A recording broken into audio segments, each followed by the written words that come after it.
inspired.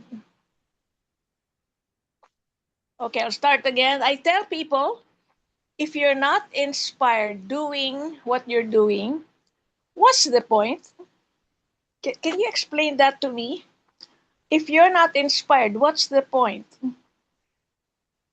I would like you to spend some time thinking what is going to inspire you every day. And it doesn't have to be anything grandiose. I'll give you an example for me. What inspires me is out of the many people I talk to, if someone can be clear and concise, just one out of the many people I talk to every day, I will be so happy. And I find ways to help them get there. That's my inspiration for giving good service, which leads to my why. Has everybody memorized the four pillars of this organization? Yes, very good, Greg. And I like to call it RISE because ears said just doesn't, there's no recall. So, because we're supposed to rise. So I'd say respect, integrity, service, and excellence. Which one there is my favorite? Well, because I'm in servant leadership, I like service. Because I tell people, have you asked yourself every time you give a talk, which is what I call the speech, are you here to prove how great thou art? How many dozens of DTMs you have? Or are you here to help people along the way find their aha moment? Let me ask you, you've probably done more than one pathway. Which one is your favorite? Greg, you're in education, nice and easy. Which one is your favorite pathway? Probably not the one you would expect for an educator, or maybe you would, depending on one's perspective. Humorous path I Okay, found to be useful and my hold on, favorite. hold on, hold on. I'm gonna get there. Now, by Greg saying humorous, it made me happy, and look, it kind of made all of you smile like, really? Greg? So that's what I'm trying to say. When we connect with people, it would be nice to bring sunshine. And you made me smile all the way here, Greg. Like, see, I thought I knew you. And I don't know about the rest of them, knowing if that's your favorite. Now, I want you to pat yourself on the back and say, good job, Greg. That's my service for the day. Now, question to inspire people. Why? Why do you like humorous? Come on, Greg, one sentence. Because it brings levity. And I will add another sentence. There's an old saying, if I didn't laugh, I'd cry. How would you explain that? How old are the kids you're teaching? The way I explain it is, in life you have you always have a choice as to whether you want to look at something positively, or you want to let it get you down. And I make a Hold on, choice to do that, Greg. to look at it positively. Thank you. Okay, Greg, hold on. Remember when you're talking to Vivian, I'm trying to inspire people to serve many multilingual people, okay? By giving one answer first, one sentence, because if they don't connect, let me inspire you here, if people don't connect with your first sentence, you've wasted your time and theirs. They're gone. So that's my inspiration for service. Three things which I hate to do, but you laugh. What are my three things? Connect, connect, and connect. And that's why it's called pickup lines. That's why it's called headlines. Now, I want to ask you, even when you crack jokes, your first statement should connect. For those of you who understand law, remember it's called leading questions, leading statements. I'd like to raise the bar. for this group. If we can make it our personal advocacy, because there's so many DTM clubs around the world and DTMs, how about if we make sure that we connect with our first statement? Because people are intimidated. Oh my God, he's DTM. Oh my gosh, he's, DTM. So, my question is, how will you serve best with the pathway in bringing some smiles and laughter, Greg, to your people that you talk to on a daily basis? Back to you, and let's see where this goes. Where's the timer? I didn't see any timer. Who's our timer? Your time, you spoke for over 5 minutes. I don't even, Where's we haven't gotten to the We goals yet. don't normally time the inspiration. No. I'll time you. ah? Yeah. Okay. Except Vivian, maybe from now on. It was Yes. 9 minutes and 20 seconds. You got 9 minutes and 20 seconds. That's a little bit No, intense. no, that was just joke. That was a joke. You were joking? Okay, let's move on to the club mission. Who would like to read the club mission? Hold on, Mary. I'm looking. Who's the timer? Because I can't see who the timer is. I am. Debbie is. There. I was waiting for that. Thank you. Thank you. Okay, mission statement. Bill, you're willing to tell us our mission statement. Thank you. I will. Our club mission is we provide a supportive and positive learning experience in which members are empowered to develop communication and leadership skills, resulting in greater self-confidence and personal growth. Thank you very much, Bill. And we all understand that, and we so try to live by that.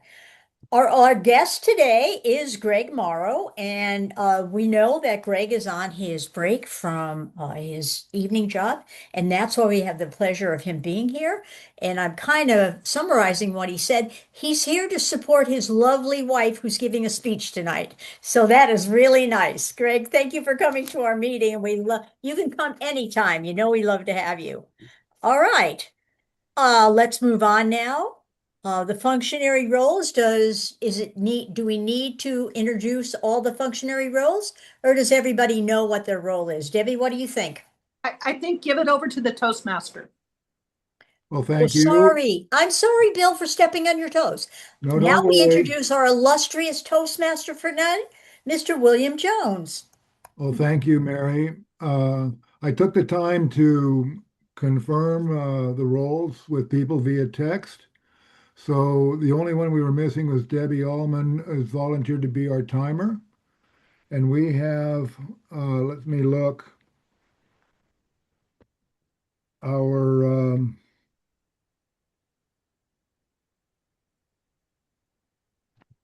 speakers are confirmed, our evaluators are confirmed, our VPE will be Mary when she gets her turn.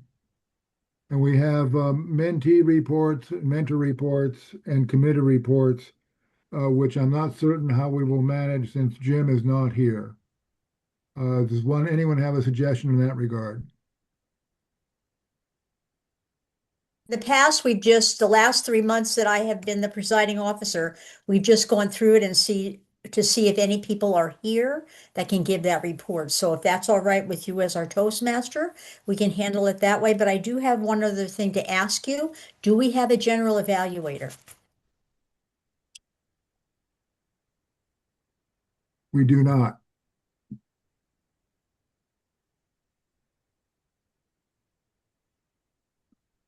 Would someone like to be a general evaluator?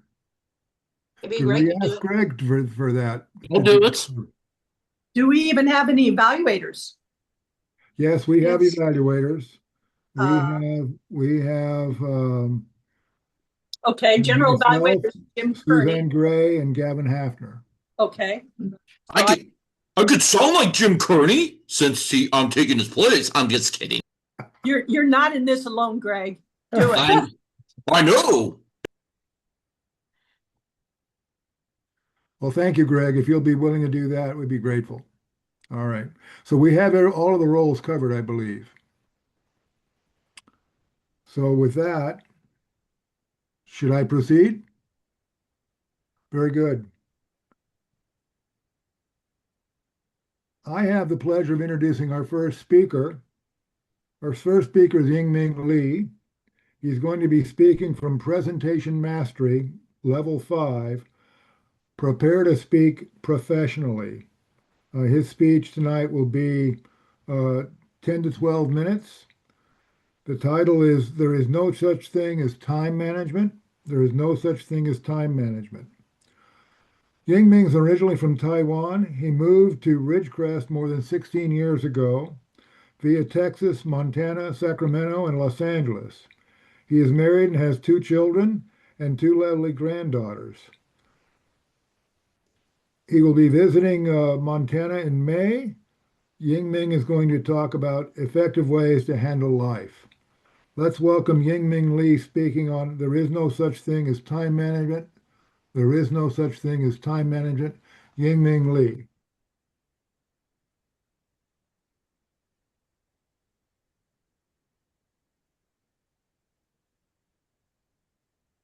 Thank you very much, everybody. Now, important point is we always discuss about time management. The question is really no such thing as time management. You and I all got 24 hours a day. We cannot really manage that. I cannot increase that. I can reduce that. Maybe? No, I can't. I got 24 no matter what. So the idea is to think about something different.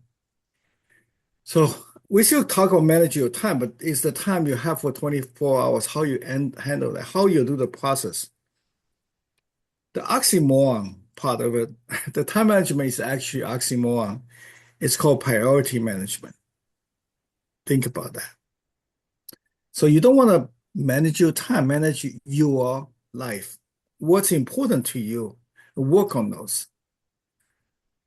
So Henry David Thoreau talked about, it's not enough to be busy. The question is, what are we busy about? Think about now, people usually spend about 4 hours on cell phones. Is that an effective way of getting something done? Unless they are really learning. Otherwise, if you keep seeing stuff which does not help you, does it mean it's efficient? That's real in question, yeah. So as a bad self-manager, managers are guilty of following 3 things. We forget about it. The first is they undervalue their uniqueness doing what others want them to do. You got your skill set. What's important to you to making the positive impact. And they ruin their effectiveness by doing unimportant things. We're going to talk about that a little bit more. They reduce the potential by doing things without coaching or training. So that coaching and training coming in to help you to be more effective in what's getting done. You probably heard about the big rock first principle. That's by Steve Harvey, I think, Stephen Covey. So put a big rock in first is time management, probable. Talk about that. So if you got a bunch of rocks, big rocks, small rocks, and sand and gravel, okay, we're talking about big rock and important priorities. Then you got minor risk like a small sand, gravel, or water. How you want to do that? Do you want to put big rocks in first, then do the rest of them?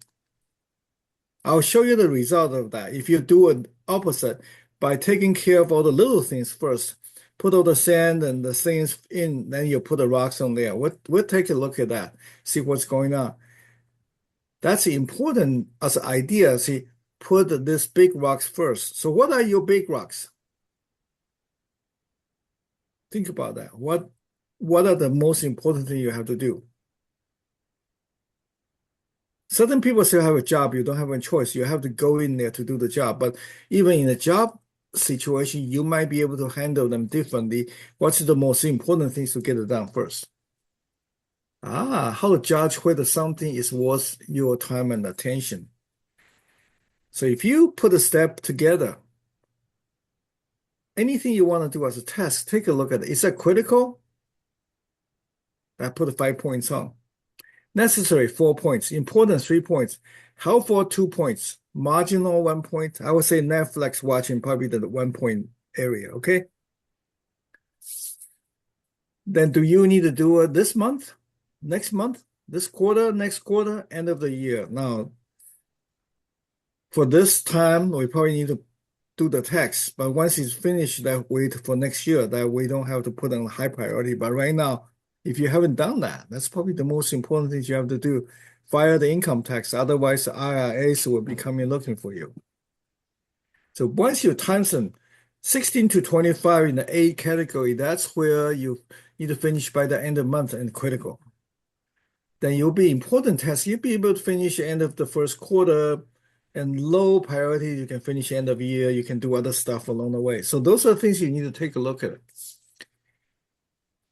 Passion plus skill set could be your purpose. The question is, what's your purpose? That will make a difference. My purpose after I retired, basically, I was looking at, I want to add in value and helping people. So what will be important for me to do the first 3 things I need to do?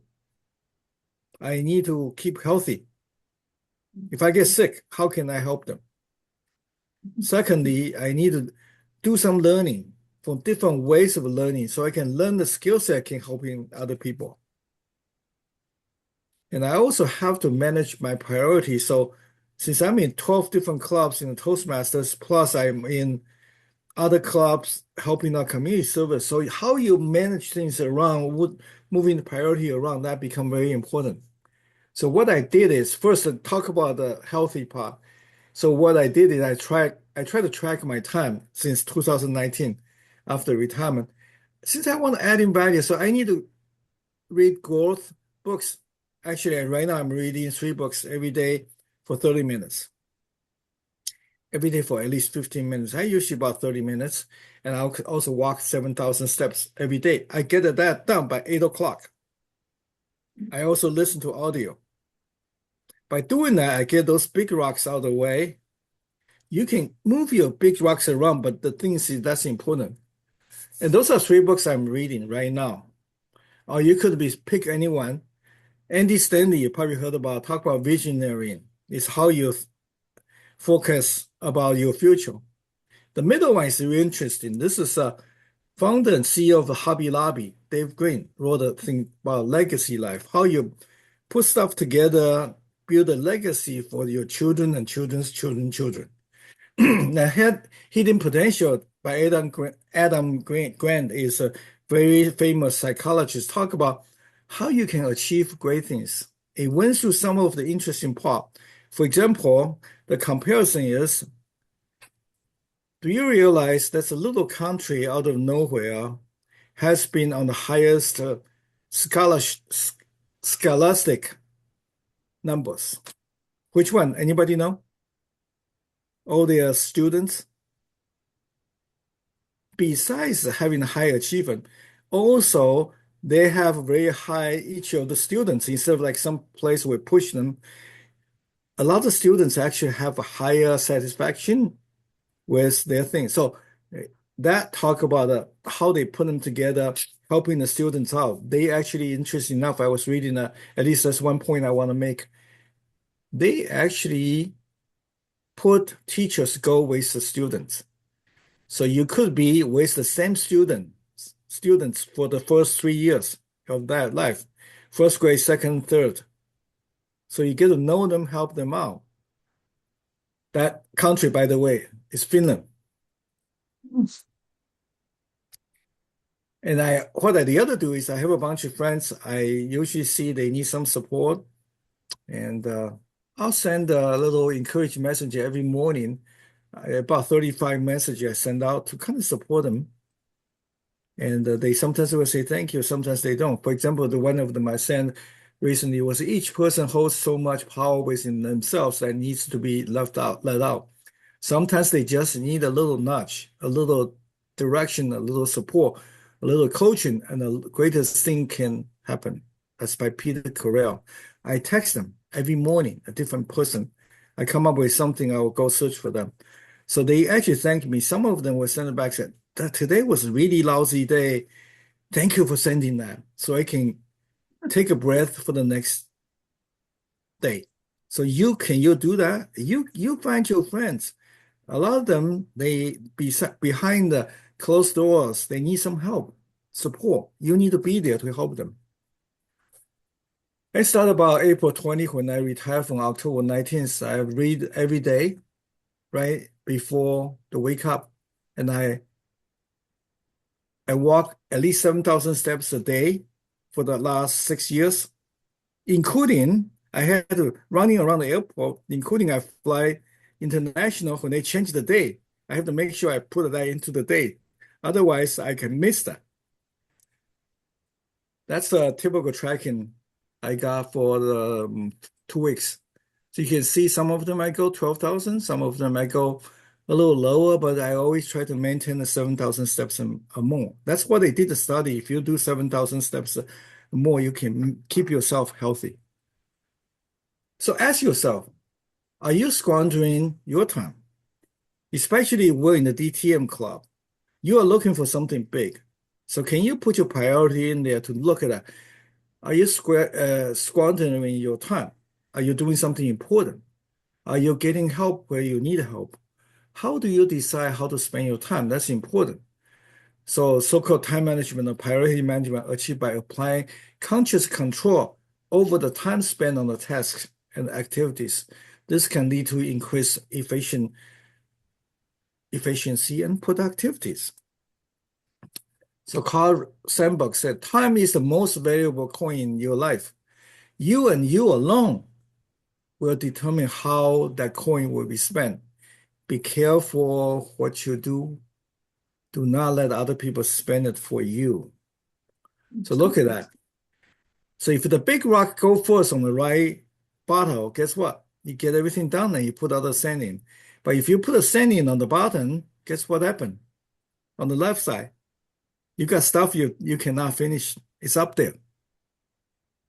So your 24 hours is always there. How can you get the big things done and put the rest of them in between? Important, huh? So what you want to do, call for action, is finding your top goals and set up priorities. Pareto principle is 80-20 rule. 80% consequences come from 20% of causes. So what you need to do is finding the top maybe 20 things you need to handle. The top 20%, which is 4 of them, going to produce 80% result. Go do them first. If you can do that, then you'll be much more productive than anything else you can think about. And also pick your goals in we call it SMART goals. Remember, specific, measurable, attainable, relevant, and timely. So remember, you have the free will to choose to do them. Pick the big rocks first, then start working on them. And you'll know who they are.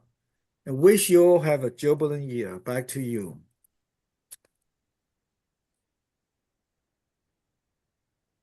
Thank you very much, Ying Ming. I always find something to learn from you. I really appreciate this speech. We will move on to our next speaker, Sherry Morrow. Sherry Morrow is speaking from Pathways Motivational Strategies, Level 3 elective, Creating Effective Visual Aids. Sherry will speak for 5 to 7 minutes. The title of her speech is The Laughter Toolkit, Emergency Use Only. The Laughter Toolkit, Emergency Use Only. Sherry is someone who understands that communication isn't just about being clear or confident. It's about being human. She's an exceptional leader, educator, and communicator who has spent years helping others find their voice. And just as importantly, their confidence in using it. Today, she's taking on a theme we can all relate to, those moments when a speech doesn't quite go as planned, when the technology fails, or when the audience looks back at you like they're still deciding if you're worth listening to. In true advanced speaker fashion, she won't just tell us what to do, she's bringing a practical solution. Let's please welcome Sherry Morrow presenting Laughter Toolkit, Emergency Use Only. Laughter Toolkit, emergency use only, Sherry Morrow. Thank you, Mr. Toastmaster. This evening, what you're looking at is a clinically untested, highly unreliable, but surprisingly effective laughter toolkit. Now, I only distribute this to advanced speakers because, let's be honest, beginners would misuse it, and Miss Cecily would like to affirm that. So, let's admit it. We've all been there. We have jokes that don't land. We have tech that fails, or your audience is just not there. In that moment, you have options. Your brain can either adapt gracefully, or it says, well, this was a good run. I'll try again next week. Right? But instead, no. We have our emergency toolkit. So that's when you take it out and you take a look. You've got, let's see, what have we got? Oh, we have our emergency joke card. You always keep an emergency joke card at hand because you never know when you need a dad joke. And Mr. Morrow, of all of them, knows you have to have a joke waiting to be called. How many times has the joke master not shown up? Now, remember, you don't need to fix the joke. You just need to have another joke, or you're all just going to be uncomfortable together. So, remember, humor builds connection, not perfection. Now, what else could go wrong? Anything could go wrong. How often have you had technology and it's just not technologying? You just have to have another technology device to go. So you pull out of your toolkit your backup technology device and you plug it in and you keep going. It's the universal troubleshooting method. You have your universal device ready to go in your recovery device. You have two options. You can panic. Oh, I hate it when it doesn't work. Or you just narrate the chaos. So there I was, PowerPoint not running out. How's your day going? I'm just going to pull up another one. We can try something else today. You know what? I didn't want to talk about this lesson anyway. Let's go with collisions instead of electricity. It's a good day to talk about car crashes, don't you think? Let's go down that road. Now, what about no one wants to talk? You're raising your hand. Hey, I know. Who wants to do table topics? Nobody wants to do table topics? Let's go to the emergency toolkit. What have we got? Oh, we have the Talk About Bee tool.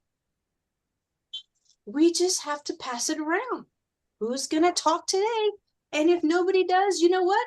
You just throw it at them. And if you get stung by the bee, it's your turn to talk. There's always something in the emergency toolkit. It's okay. It's desperate times. Maybe they're just reflecting and they need to come out of the reflection time. A little beat of the brain, we're ready to go. Remember, naming that reality earns trust. We just have to keep going. Now, I've got one more in here. Let's see. Humor. You have a prescription for humor. Now, people don't get it sometimes. They're not with you. That's okay. Just pull out the prescription for humor. Many advanced speakers avoid this. They're afraid of being less credible. But there's side effects. You have to be careful. relatability, humanity, oh my gosh, connection. What happens if you don't get the joke? What did we say? Oh, that's right. We tell another one. They'll find it eventually. You get it. You just have to keep trying, because at the end of the day, you've got all kinds of tools in the toolkit. If the first one doesn't work, go get another one. If that one doesn't work, find another one. And you know what? It just needs a beat of the brain. And then we're all there together. And then your face swells up, and then you've still got something to talk about. We spend years, sometimes decades, huh, Yingming? Just trying to master structure, timing, technique. But in the moment, it's the people that remember we aren't perfect. We're just not.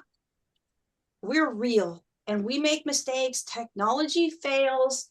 PowerPoints don't open. Screens don't share. Just remember, you're going to find something that works. And you just go on to the next thing. And people are going to remember that you're human, and you move on. And we're all going to go on together. Every speech gets easier. People actually want to hear what you have to say. Mr. Toastmaster.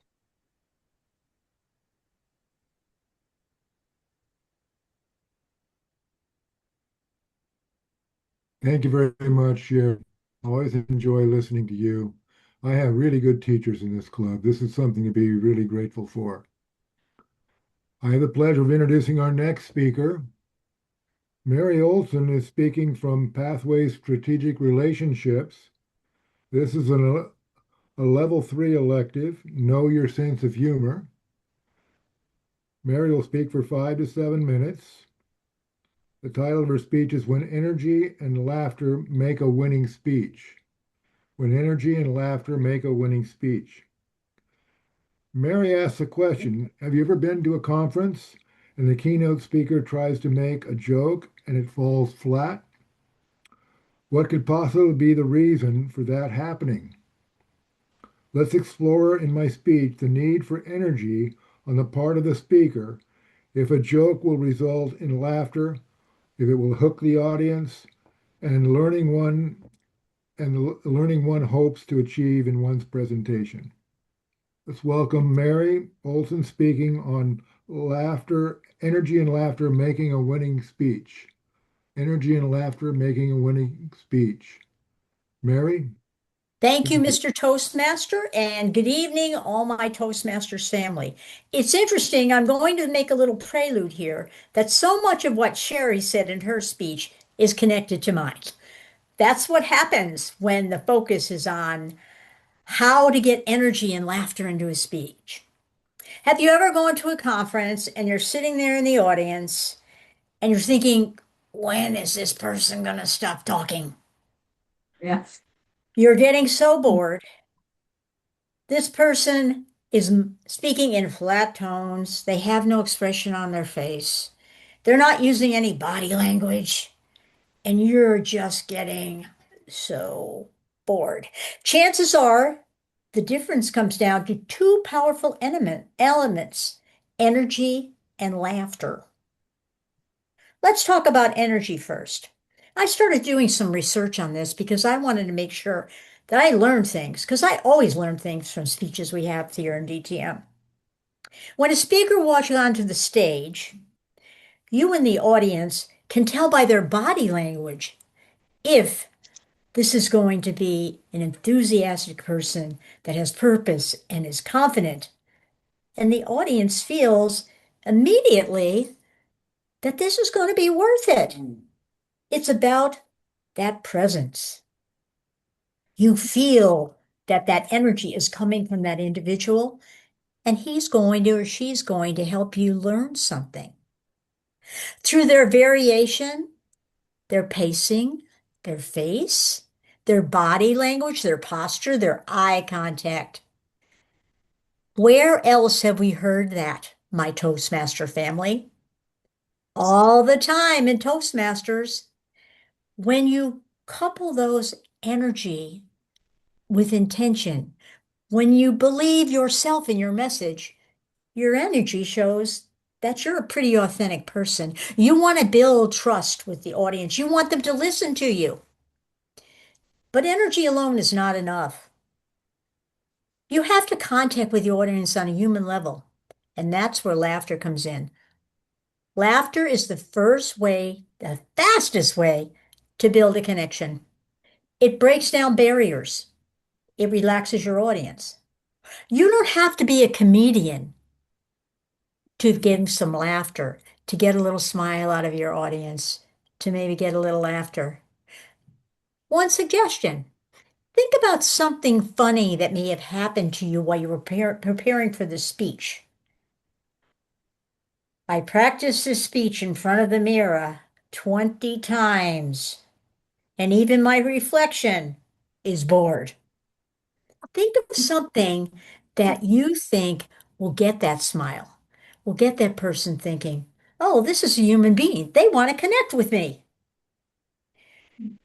How many times in your lifetime have you heard people may forget your exact words, but they won't forget how you make them feel? And if you make them feel that they are important by putting your energy and grabbing their attention and using laughter to build connections, hey, that's great. That's where the engagement will come in. Energy is the engine that keeps your speech and that journey that you're bringing that audience on with you. And without laughter, it feels long and exhausting. So you have to learn to mix those together. Sherry gave some excellent examples with having those joke cards. I had not thought of that. There, I've already learned something. Amazing to do that. And you know what?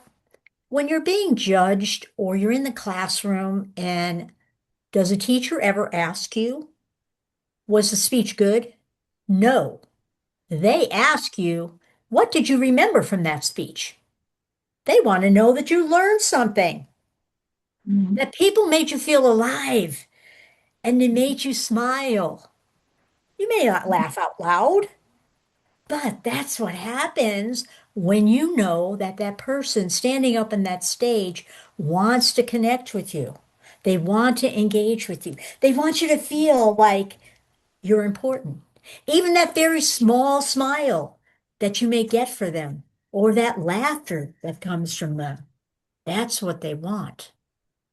And you know, folks, I think every time we do a speech ourselves personally, we always learn something from it, from the research we do, from talking to other people about, I'm going to do this speech, and what do you think? What can I add to it? And they give you ideas even about yourself that will make you use that energy to translate into that speech. So the next time that you prepare for a speech, bring your energy. Share a little laughter, funny story about yourself so you look like that human being that you need to look like. Even, as Sherry says, when you make mistakes, we move on. People accept that you're a human being. You shared that little laughter, and watch how your words will come alive. So the things I want to think about from now on, where can I show my energy during a speech? Where can I create a moment of lightness and laughter? Got to find something. You want that audience to know you want to connect with them. And third, how can my audience feel something besides sitting there being bored? Because that's not what you want them to do. You want them to be alive and to feel your energy and to learn something from what you're sharing. So energy and laughter are that connection that will help you get that connection with your audience. Thank you very much. Thank you, Mary. Thank you. I remember one time I was trying to do just what you suggest in a foreign language, and I could not think of any kind of jokes whatsoever. It happens that later I made a joke and everyone did laugh. And I discovered I was actually becoming fluent in the foreign language. This is really something to reflect on. Thank you very much. I enjoyed this. We have the pleasure of moving toward table topics now. Before we do that, I would like to introduce Vivian Mangalinden. Vivian is a dynamic broadcast journalist and engaging global public speaker. She empowers individuals and groups with Conversation Masterclass. Unlock your power to connect. As real influence begins with real connection. Let's welcome Vivian in our table topic session. Thank you, Vivian. It's for you now. All righty. Our theme for today, at least that's what it says in the agenda, is laughter is the best medicine. But sometimes we have to remind grouchy people, hey, laughter is still the best medicine. So, interestingly, several people here have anecdotes about getting lost in translation. Spanish. And I know Debbie has several Spanish and English clubs in her territory. So you can imagine what happens when people run into idioms. Now, most people will ask you what idioms mean. Nah, I don't want to do that. We all know what they mean. For today, I'll only say this once, huh?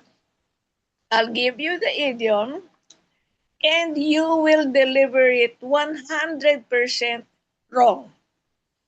Nothing you say will be right.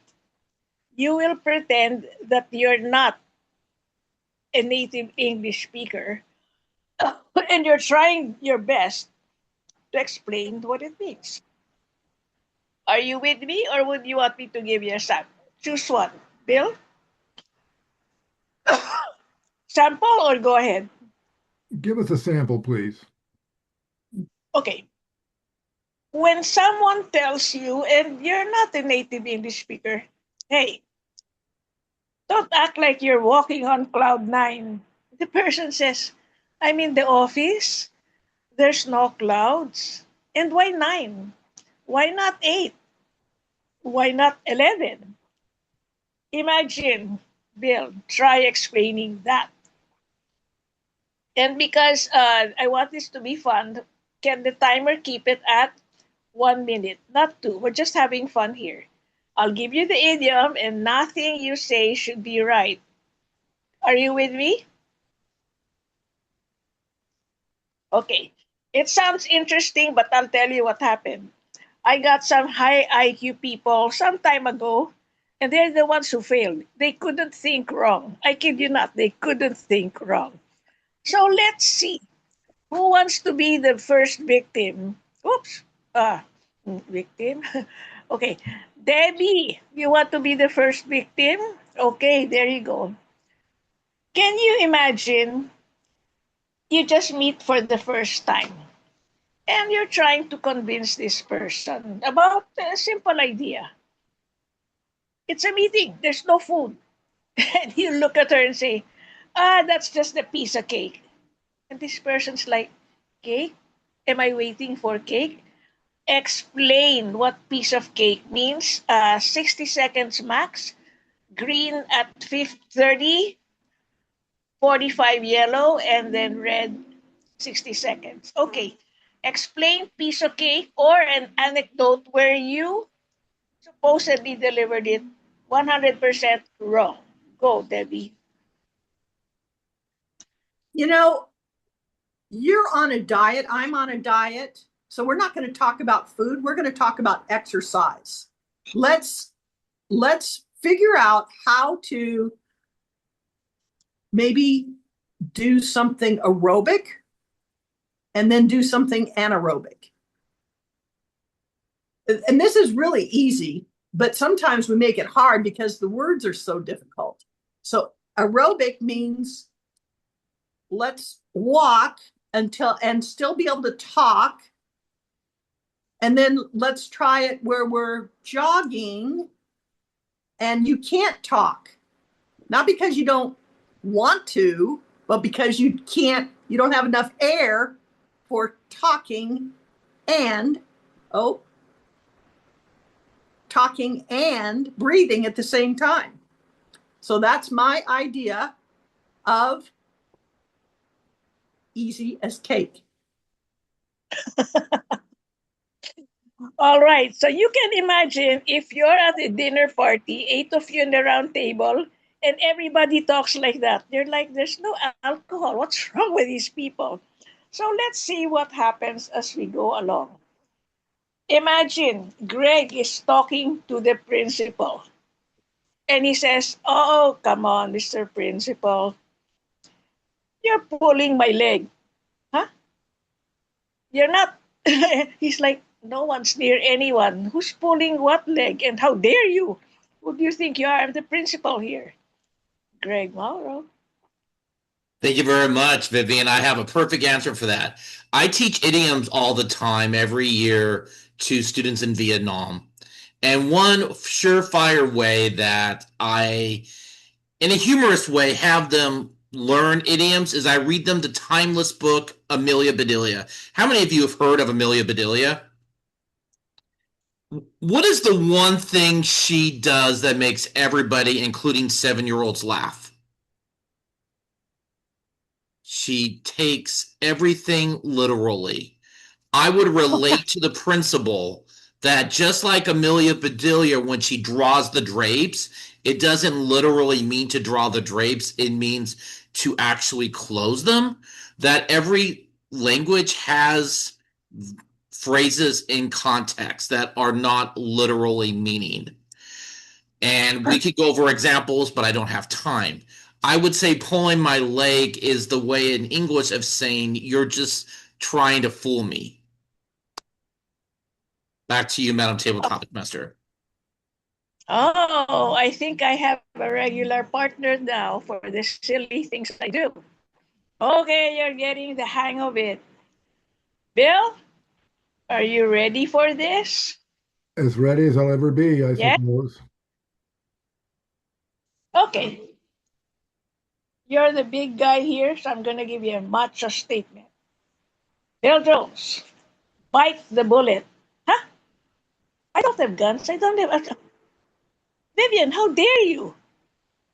Why are you accusing me of having bullets and why should I bite it? Go, Bill. Well, bite the bullet had a special meaning for me when I lived in Colombia, South America. It reminds me of a similar situation of an expression, eat me alive. I had that conversation with someone there, and they did take that literally, and they were very offended. They could not understand why anyone would consider eating another alive. But I tried to explain, they were too upset to even listen. It was a proof and an example to me how careful we need to be when we are managing our language and our words. Bite the bullet results in a tragedy, and being eaten alive is not at all pleasant. So that was my experience in that instance. Thank you. So again, imagine, you're at the dinner table and this is the conversation going on. Let's see what happens when someone just suddenly tells you, hit the nail on the head. And you're a housewife, you just like baking for the kids. What do you want me to do? Work for guy? What nail? I don't want to do this. I don't want to do that kind of stuff. So who wants to do this? Mary? Sure, Vivian. Just, hit the nail on the head is like saying to somebody who doesn't understand that, you go into that don't beat around the bush. And they're still confused about what you're talking about. So when you're telling somebody at the table and they don't understand what that means, when you say hit the nail on the head, you've got to explain to them, tell me exactly what you mean. What are you trying to say? What are you trying to do in words that they understand? Because a lot of them don't understand those kind of acronyms about things. They just don't, or idioms. They just think that, oh God, what needs to be hammered around here? Is there a nail sticking out of the table? Yes. Not everybody in even our society, you say these things to younger people sometimes, they don't have a clue what you're talking about. Because those are things and statements and little nuances that we used in our generation that I bet I could say that to a 30-year-old and they'd be asking me, well, what do you mean? What do you mean? I'd have to explain it to them. Thank you very much. All right, Mary. Can you imagine talking like this every day? And you're the grammarian and the evaluator. Go figure. What district will accept that, Debbie, huh? So let's ask Yingming here. He loves to give talks. Yingming, if you have a meeting and you just heard a while ago, it's all about the energy. And then someone says, oh, looks like somebody's under the weather. And this person's like, what weather in the room? I'm not under anything. So do your best to be wrong and explain it in a totally wrong way. I just grab you up and beat you up and figure out what's wrong with it. Say, under the weather, under my weather. And we go from there. And Vivian, I do have to talk to you. What can I do to talk to you and to show us your face? Because we keep seeing the face probably is 10 years old, 10 years ago, 20. We also wondering what you really look like. Anyway, under the weather, yeah, I heard them and I kind of get it figured out. Remember, every culture is different. I've been here for 40 some years. You just have to figure out and try to explain to other people what's under the weather is. Remember, everybody could explain them differently. And so that's my thought. All right. And this one, we used to hear this even when we were small. Gavin, you want to try this? Yes. Okay. Now, Gavin, stop pouting. There's no sense crying over spilled milk, and you actually hate milk. So explain that in your worst way. Okay, so it would look as though someone accidentally spilled milk and someone else was crying about the fact that the milk was spilled. And then there was someone else who said, I don't want you to cry over the spilled milk. Um, so so that's a way to take that literally, that I guess that would be the literal interpretation would be like I was saying, milk was spilled, someone cried, and then the message is don't cry over the milk that was spilled. And that's not the actual meaning of that idiom. But if you were to take it literally and you weren't a native English speaker, maybe that's what you would think it was. So that is what I have to say about that particular idiom. Thank you. Okay, we are All right, yeah. we're at time. Okay, there you go. I still had some rest, but maybe we can do that next time. So now you realize it's not that easy to think wrong because we're so trained to think right. Back to you. Thank you, Vivian. Very interesting. We enjoyed it. We are going to move on to committee reports, and I have a question for Mary. Normally, Jim leads this. How would you Yeah. like to proceed, Mary? Okay, I would like to call on the people that might be able to tell us some things, and actually, it would be starting with you, Bill, to give the announcement regarding the coaching, mentoring, power program we're going to do in May. Can you fill everybody else in on that, I would please? be delighted, yes. I made the decision to try to schedule that for May 16th, Saturday, May 16th at 9:30. And I have communicated that desire to Yumi Sprague, Angelina Dickey, and whatever credentials I have available for Jim, although I haven't received any reply from him, or for that matter, from anybody else. I'm not too worried about it because everybody is focused on the district conference at the moment. So my intent is we will have about a month after the district conference to get that organized. The other issue on my mind in that regard is because we are going through a redistricting process, I may want to expand our net of reaching out to other people who we will learn to know in the coming weeks and months because we'll be in new districts. So that is the plan, and I think I've copied a few of the people on this. Perhaps Sherry and Gavin are informed, but I want to get a kind of a green light from Yumi as soon as she has time. But now she does not have time, so I'm not bothering her with this at the moment. Thank you very much, Bill, for that report. Debbie, I think that I'm going to move on to you for anything concerning DTM projects and a membership, if that's okay. So I'm going to be doing a mentorship Okay. report, and that's with Sherry. So she has completed her speechcraft after how many 6 weeks? Yay! Yeah. So It I'd was like 6 sessions. so I'd like for her to tell us what she learned from it and what advice she would give to someone who wants to do that. How much time?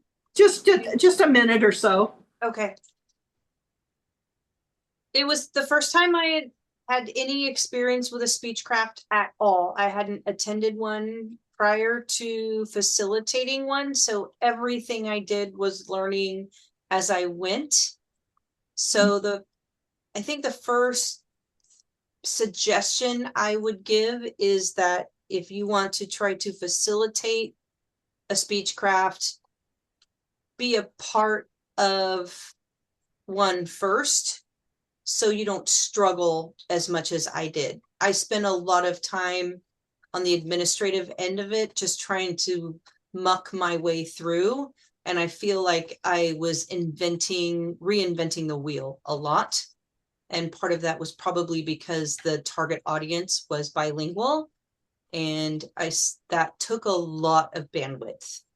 It was incredibly enriching in terms of learning the back end of Toastmasters and Toastmasters International. So walking away, I feel incredibly more knowledgeable of especially the VPE role, which I have not had yet. And to that end, I am grateful for the experience. And that's what I'm walking away with. Very good. Back to you. Okay, as far as membership, this is just a report to you. I know Debbie is VP of membership, but I'm sure she's aware that we have 9 paid members. I did try, Debbie, to contact Candace Moore, never got any response from her, and spoke to Andy personally, and Andy has said that he met his goal of getting his DTM and he was moving on. Yes. So we are now down to 9 paid members. And that still keeps us in the running to be a distinguished or select distinguished club. So there are some things we have to do in order to do that. And I don't know, Debbie, you think this is the right time to share my information or what? Oh, I'm going to add to what you're saying. So I'm going to district both the 33 and the 115 conferences. So I'm going to just take a little business card with me and give it out to people and tell them to come visit our DTM club. Look at their badges and see if they're a DTM or not. So I think that might be fun because we're going to have 3 other districts with this new 203, and I even that District 33. Some people may not know about that we have a way to help you achieve this goal. They don't. So I think we'll do it. And I spoke to Candace and to Andy as well. Thankfully, I spoke with, I think, I don't know who else I spoke with, but anyway, once they're in this club, I think they see the value. So we'll just I'll share it with some new people. Go ahead with what you wanted to present. Okay, just so that everybody knows, right now, we need to, in our pathways levels, okay, if we get one more level 4, we will move into distinguished. Now, membership is a different story because we have to have 20 members, and that's something we all have to work on. We have to help Debbie whatever way we can in trying to get some of these people, and she's absolutely right. People in these other areas don't know that there's a club that has people who can support them and help them get through figuring out projects and all kinds of things that they can do. However, if we want to get to select distinguished, we need one level 4. We could get a 1 level 4 or a level 2 or one new member.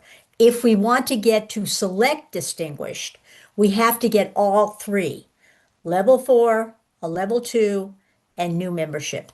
So please be sure to look in your pathways and see if there is, so we can at least make distinguished, get a level 4 or a level 2 in there and help us get to be a distinguished club, because we certainly are that quality of a club. So just wanted to let you know that. And Debbie reported to you that she also tried to talk to Ang. One other thing, I have a question for you, Debbie. Pedro Estrada, have you had any contact with him?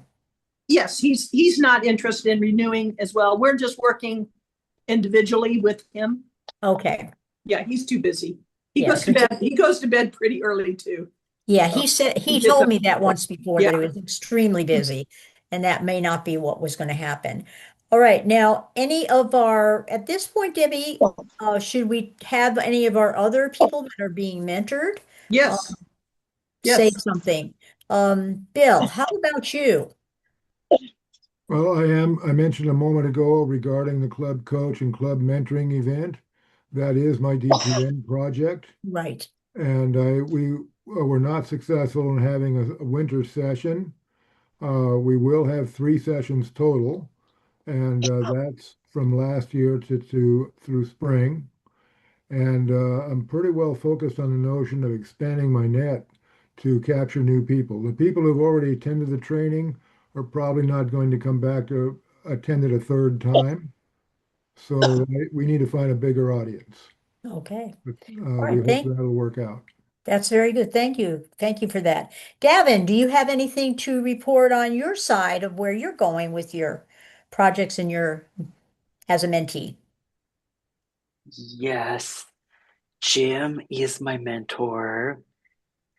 And so far, my DTM project is going really well. We're boosting membership numbers in the district and working on getting coaches for clubs who need them. Unfortunately, I have not heard from Jim recently, and I was told that he had his phone and computer stolen. But So you are I moving along in your project, and that's, he helped you set that in motion. So you're continuing to move on, and that's what we do when we're trying to achieve a goal. The person who gives us support, we try to make sure we keep pushing that on. So that's great, Gavin. Yes, he's been really helpful, and it's been great to work with him. Good. Vivian, what about you? How are you doing? All right. Funnily, this answers Ying Ming's curiosity, and he has told me that in so many ways, in so many places. But I'm known to give my direct answer in several continents, okay? Like I do this in Europe, also Canada, America, and Australia. Many people in this organization have excellent content, the organization, etc. But the voice tone, it's really something we have to work on because being credible as a public speaker and a paid professional public speaker, just listen to those two guys on Spotify of Toastmasters. That's something we're able to do as professionals. And last year, I featured video, okay, for one whole year, like how to have blocking and all of that. This year, since July 1, no camera for me because I want people to hear what they sound like, listen to the recordings from the meeting. So that's my update for everybody. You might have the perfect content, the perfect organization, and unfortunately, delivery, I would say, listen to your recording or have your friend or even worst enemy tell you because there's really room for improvement for everybody. Remember, we're trying to get younger people in, millennials, Gen Z, yuppies. They're very sensitive to credibility and authenticity. That's what I'm working on. Very much, Vivian, and then now we'll turn it back over to our Toastmaster so you can move on with the meeting, Bill. Thank you. Can we add one more mentor mentee? Oh. So Suzanne actually has gotten done with her plumbing in her house. So she gave a speech this last week. How many more speeches do you have to complete your path?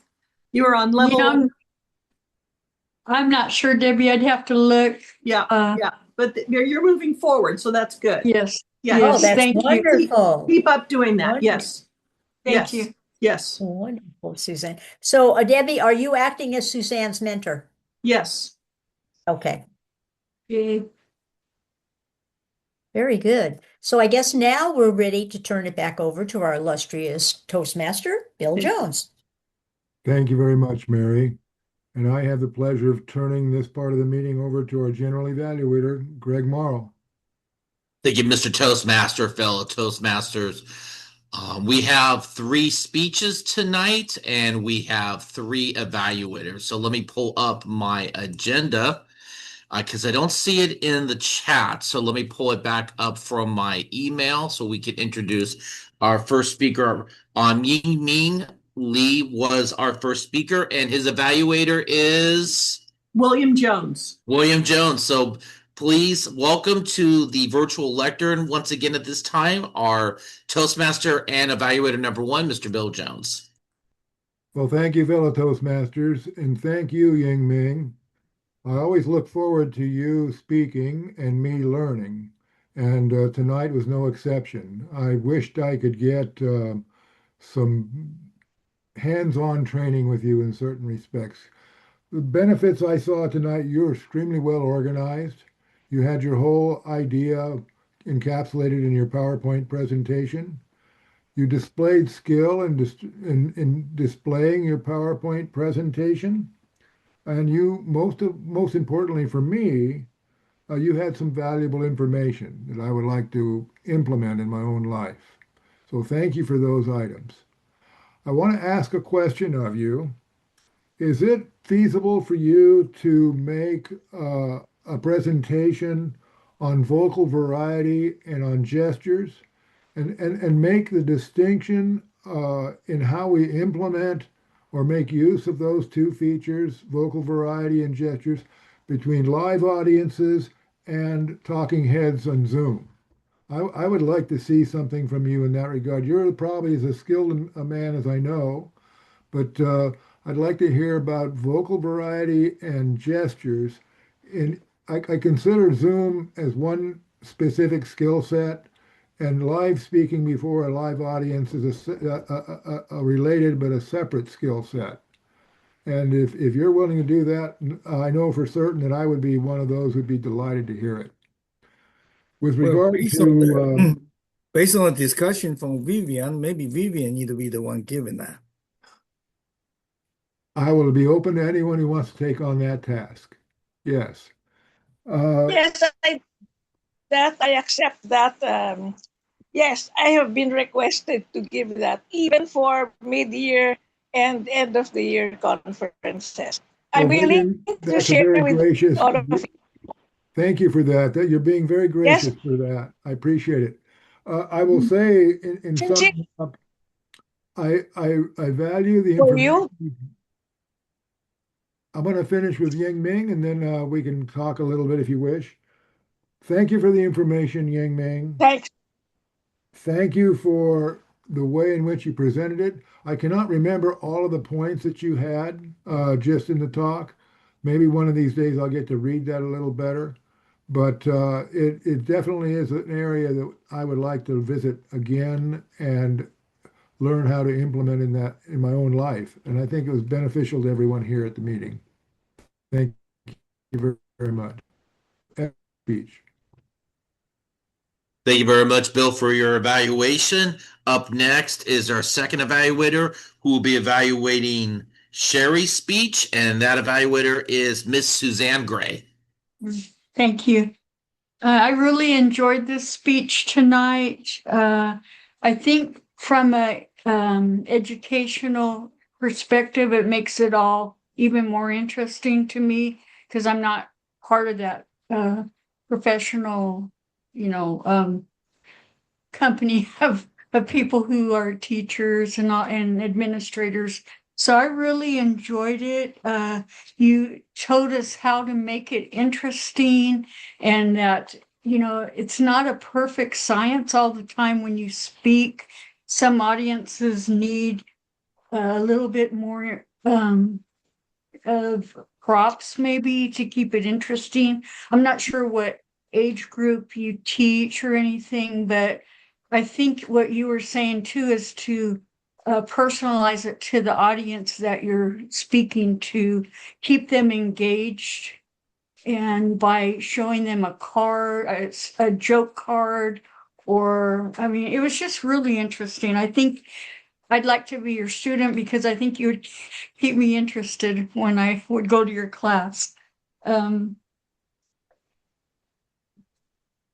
You talked about technology, having a extra, I forget what those are called, to use when you needed one.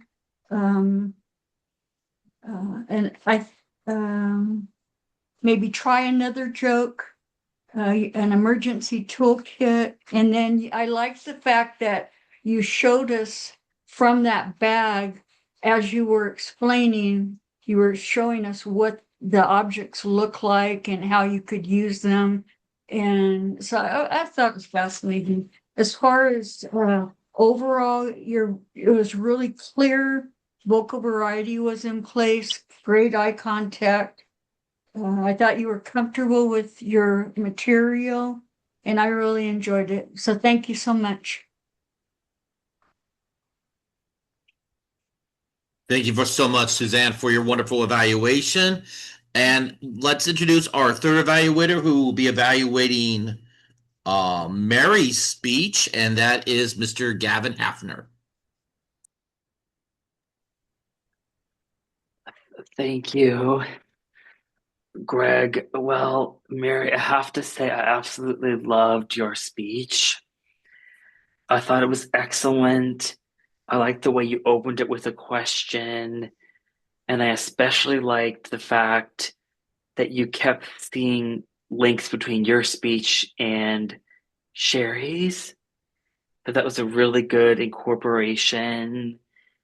And like I say, I loved the fact that you mentioned energy and laughter as the keys to making a winning speech. And you just had such a positive message and a confident delivery, and you looked like you were well rehearsed. and I noticed your gesture. Sometimes it's hard to tell on Zoom about gestures, but I noticed yours and I liked your transitions. I know you were telling me to look for your transitions, and I really liked them. And I just love your positive messages. You need to believe in yourself. Laughter breaks down barriers, that sort of thing. And I feel like you're just such a knowledgeable person and people can really learn from you and what you have to say. And I personally learned a lot from your speech. And I gave you really good scores on your evaluation form.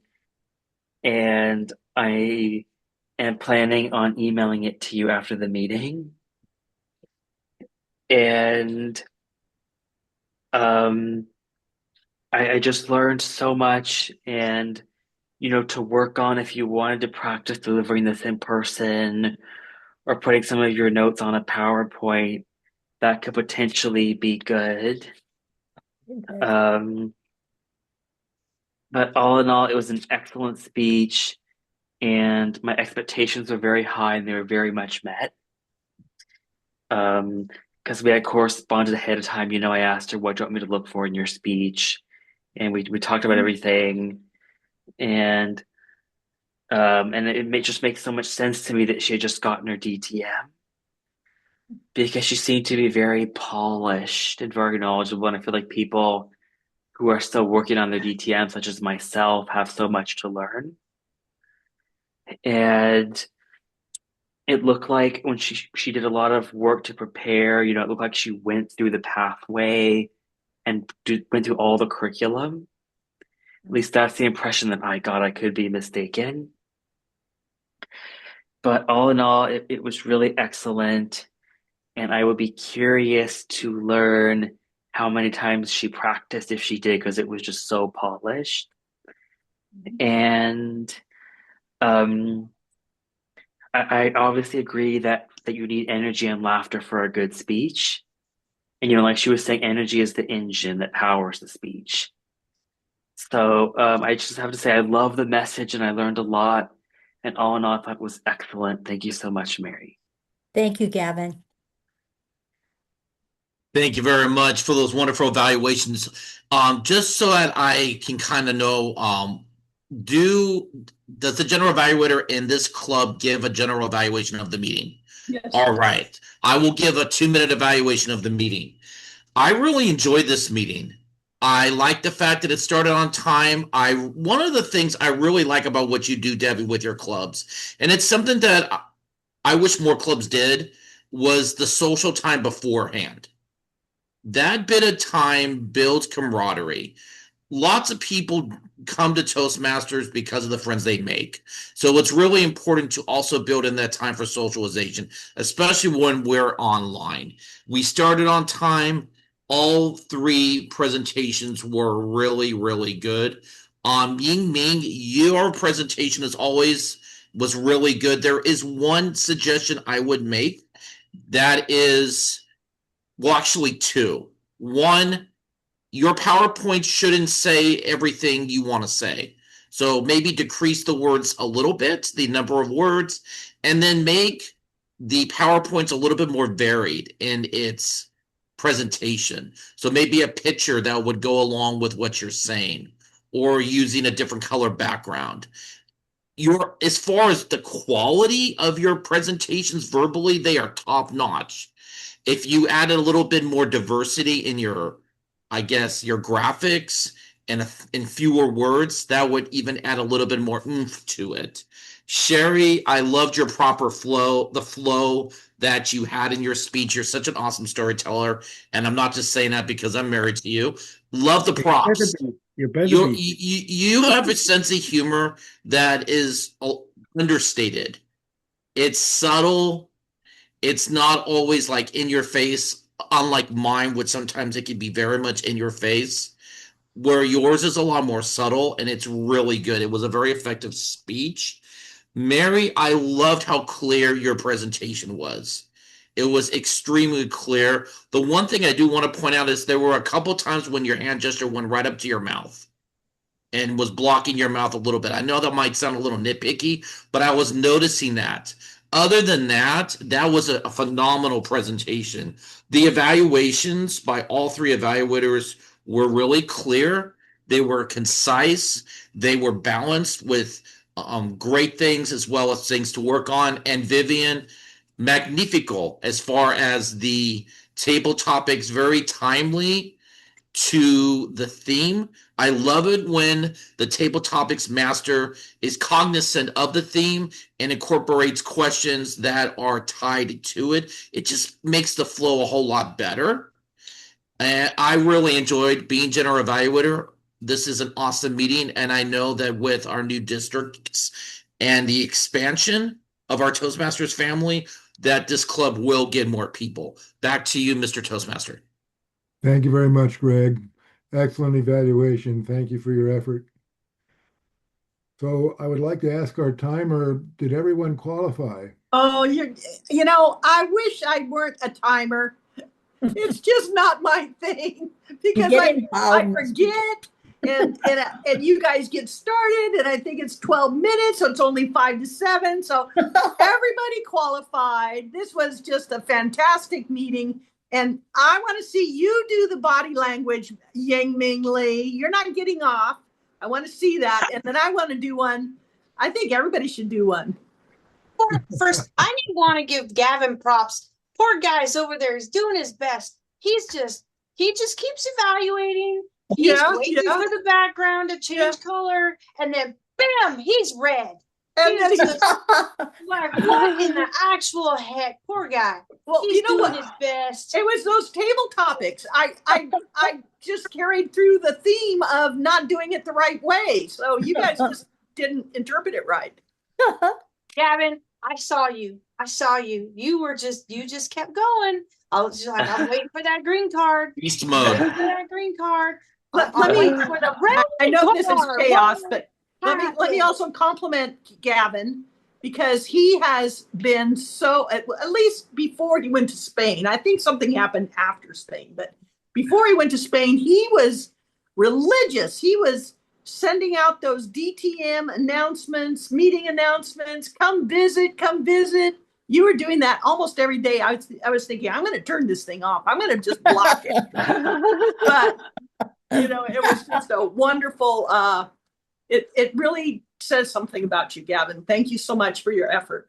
You did a great job, Gavin. Yes. Thank you, Gavin. Well, thank you for the timer report, Debbie. I'm going to take just a moment to reemphasize with Vivian, if you want to do something about gestures and vocal variety, I would welcome that as heartily as possible. If you would communicate that to me via WhatsApp or whatever method you prefer, I'd be very grateful. And with that, we have our VPE minute. Yes, and that's to set up our schedule for the next meeting, at which I will not be there. Hey, Mary, before you Do go we on, have a suggestion for a theme for the next meeting? Vivian gave us the one this time for laughter is the best medicine. Anybody else have a suggestion? Yes, elections Elections. as part of that meeting. Okay, We that's need very to- good to bring that up, Debbie, because I know We have need to talk elect. about officers for next year. Right.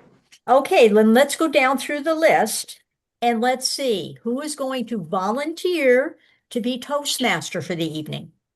Can you remind me the date? I'm toggling my The tabs meeting is on Friday. Friday, May 8th. Friday. Got that Yes. part. Yes. It's May 8th. I'm gonna You be- guys, that's 3 days before our kid comes home from Ireland. Oh. So They- do you have to cook Heck no, they've been laundry? You could do Toastmaster and a speech. I do lose my pretend second spare bedroom though, but it's totally worth it. So who wants to be? I'm going to kidnap this. Who wants to be an officer for this club? And also, I've written and mailed a letter today to Jim to have him reach out to us. So, or to me. So we should know something by next month. Okay.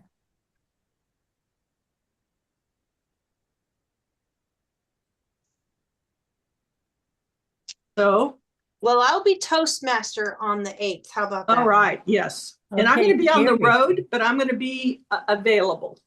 So, Speaker one. I'll do a speech. Okay, Debbie's going to do a speech. Okay, but Debbie, are you willing to be the presiding officer if Jim is not available to come? Yes, of course. All right, so that'll take care of that. Speaker two. Anybody going to volunteer to be speaker two? I can do that. Oh, great. Thanks, Bill. How about a third speaker? We're able to do it tonight and keep within our time.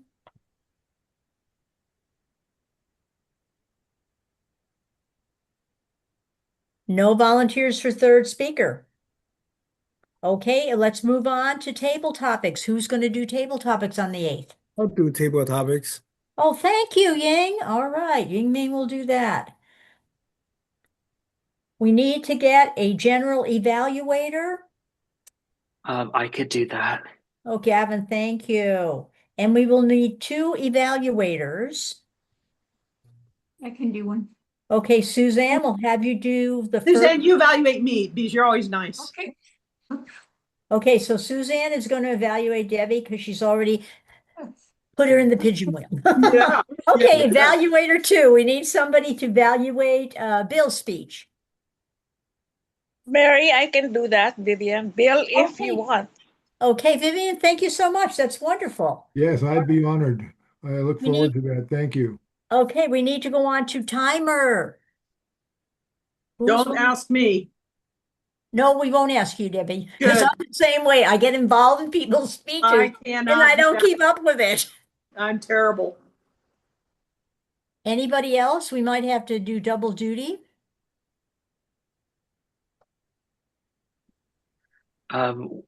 Yes, I Eric, can you need a evaluate. timer. Gavin, you think you can do that? Okay, thank you.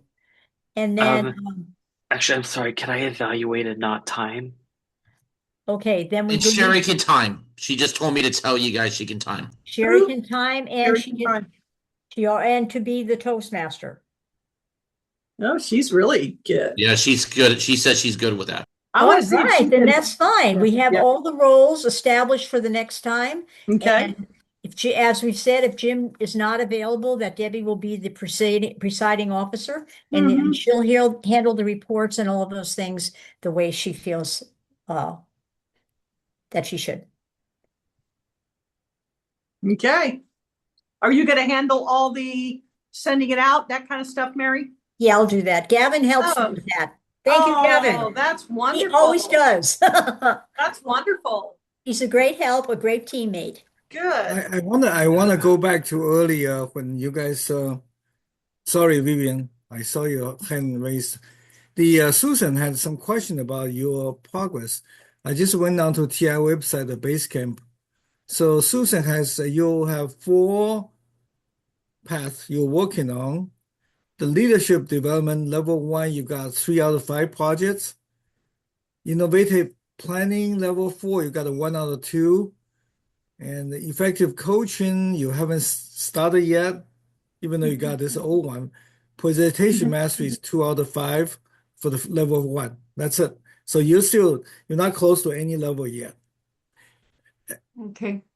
But Thank she's you. working on it, and that's all that matters. So Yeah, Suzanne, I just want to Yeah. she was Yeah. asking about but that. So. yeah, that was good though, Okay, Yang. thank you. And for Yeah. her credit, she's actually asked me, and she says, I haven't put down all the speeches I've done. So we're going to get together and get some things. And there's some new requirements now because meeting roles, but we have a history of things Right. with our clubs. But can we get back to elections? Is there anyone that would like to be an officer that isn't one that now? Otherwise, Ying Ming, I know you have been the secretary forever in this club. Can you continue that, please? I haven't done too much, but that would be okay. There's nothing for you to do. You just have to, you attend the training and that's all we have to do. And there's still going to be virtual training. Right. Well, I just have to make sure that I put the document in to TI. That's what. Okay. Yes. If you, Well, Bill? if Yes. you like, I'll continue with Sergeant at Arms. Oh, that's wonderful. That's wonderful. Anybody else?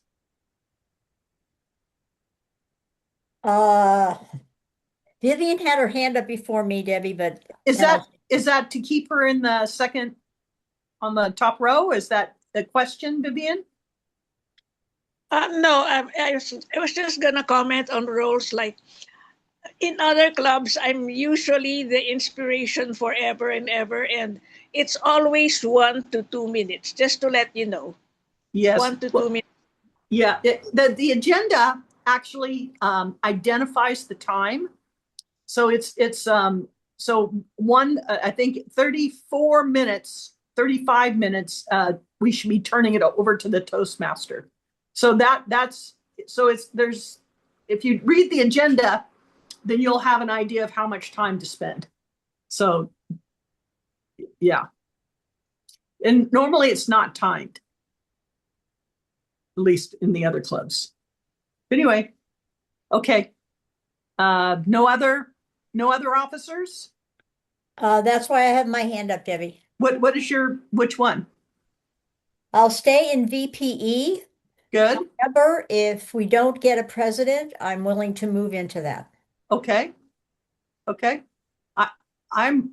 Oh, you guys, that makes it like a little poster. And also Sherry, that dog on your bed sleeping through your speech is another thing that you could be humorous about. Yes. Oh, we have some very interesting animals in the house. 3 cats and 2 dogs. Yeah, well, that one never woke up or never laughed at all. So, okay. All right. Well, we'll see what Jim wants to do. And all right. Well, so that, Mary, you and I can talk about, I think that's a great idea for you to be president. Debbie, Vivian. Yes, Vivian. Okay, just some concern for whatever reason, right? Like he's been ill several times and now this computer thing. It will be a good idea to have a plan B in case we will not be seeing Jim for a long time, whether for health or whatever reason. Because we're usually in touch every week and I cannot reach him. So I'm a little bit worried, but it will be good to have a plan B. Always have a plan B, if I may suggest, for the rest of the last quarter. Yeah, I know you suggested that we have a different president. I think we can just use what we have, and then we can do our elections. I think this club functions very easily. So is that okay, Vivian? I didn't mean another president. It's like spokesperson on behalf of the president. He'll still be president, but someone will be doing his tasks, like see you at the next meeting, things like that. Spokesperson for the president. Just for thought. I agree with Debbie. We work together as a team very well. And usually if we call on each other to help with something, there's always a yes, yeah, I'll help. Yeah. So we're lucky in that respect. Yes. All right. does anyone have anything else? If No, not, but- I will close the meeting. Okay, I'll be talking to everybody, and we'll get a roster going and do an election for next meeting. Just get that done and get it submitted. Okay, and then we'll build up the membership if we can. We can't, that's fine too. All right. Good night, you guys. Night. Thank Good you. night. Have a nice weekend. Best wishes, everyone.